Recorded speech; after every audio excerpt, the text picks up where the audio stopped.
The first topic is about quadratic formula. Quadratic formula is the solution of the quadratic equation.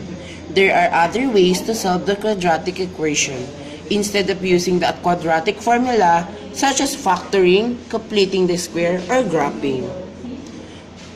Let's start with the given quadratic equation. 3x squared plus 10x minus 25 equals 0.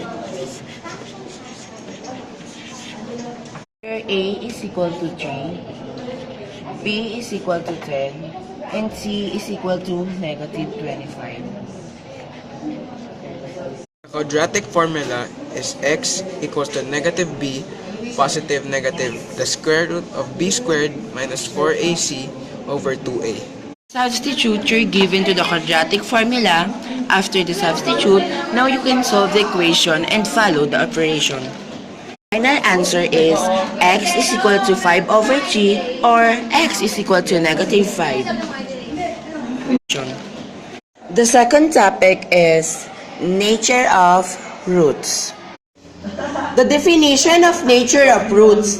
Nature of roots of a quadratic equation giving that a, b, and c are rational numbers. It quickly tells you the number of real roots, or in other words, the number of x-intercepts associated with a quadratic equation. The formula of nature of roots is ax squared plus bx plus c is equals to X squared plus 6x plus 5 equals 0. X equals negative 6, positive negative, the square root of 6 squared minus 4 times 1 times 5 over 2 times 1. X equals negative, positive negative, the square root of 16 over 2 equals negative 6, positive negative, 4 over 2. X is equal to negative 1 and x is equal to negative 5.